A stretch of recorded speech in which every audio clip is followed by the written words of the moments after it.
the same time and leading the offense tonight? It's fun. I let teammates feed off of it. Everybody in the arena feeds off of it. Shot making is fun, So we was able to get to our spots tonight, knock them down.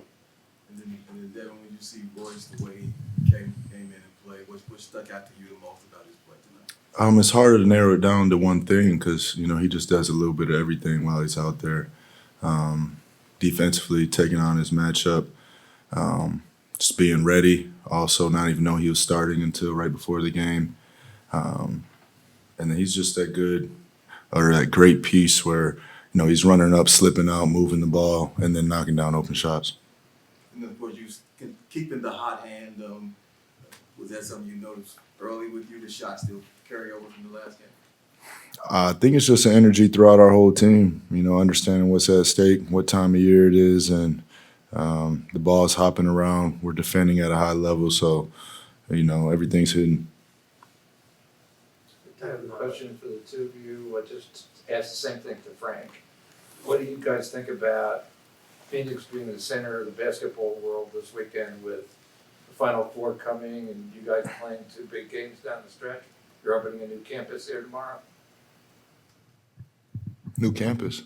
Yeah. The office. Yeah, the office. Oh, okay. Yeah. Yeah, Final Four, one of the biggest events in the world. Phoenix always been a great host of these type of events. I know it's going to be a lot of young players out here as well that's going to come try to check us out while we got two games, so it worked out. I got a lot of friends from all over the college basketball world coming in town, so there should be some good energy in the city. Book, with your history here, what do you think? I love it. Ever since I've been here, the city's been on the rise. And people told me that my first day here that it was one of the most growing cities in the United States. And then once COVID hit, everybody moved out here, and we have All-Star in a few years, Super Bowl just a couple years ago. So, like Kev said, it's a great place to host. It's great weather. It's everything you need. Yeah, plus you guys were in the finals. The Diamondbacks were in the World Series. Yep. One thing after another. Let's get it.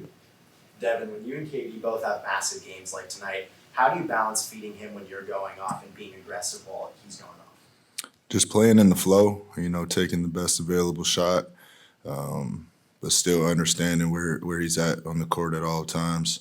Most of the time he gets open shots for all of us out there, causing so much attention. So, just realizing that and rewarding him for it.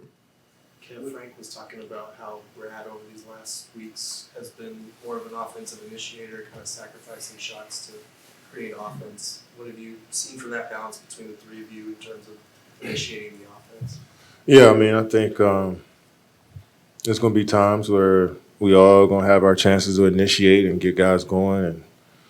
And Brad has done a good job of, making an extra pass, getting into the lane, finding guys. We definitely want him to be more aggressive. I think he could shoot more.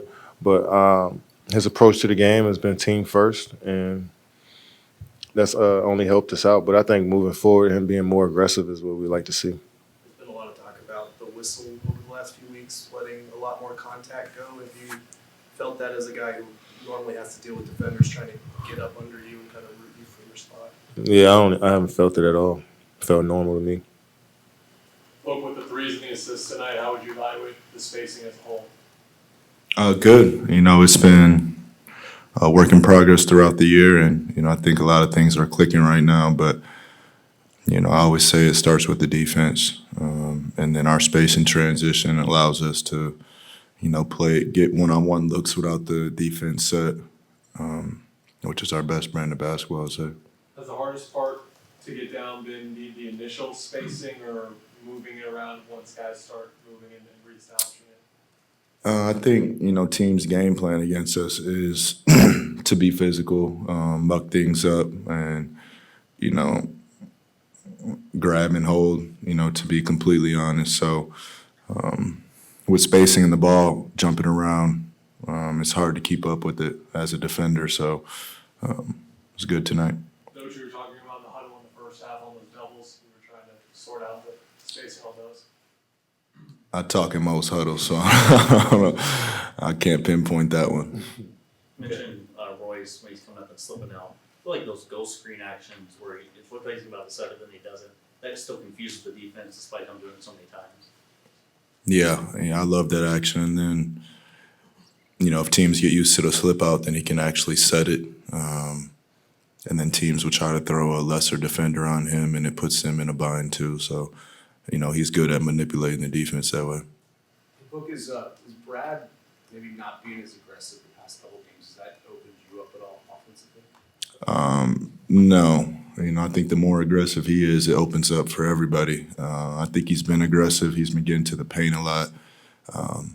He's honestly been doing a lot of dirty work, offensive rebound tip-outs tonight. Just last game, he had the matchup of Zion to guard, and that's not an easy task. So, he's doing a little bit of everything out there at the same time as setting us up to get open looks. Kevin, you talked about Bol when he initially started getting his opportunities. What do you think of his game? Incredible. Bol's growing every single time he gets on the floor. He's understanding more and more what his job is. And he's a great shot maker as well.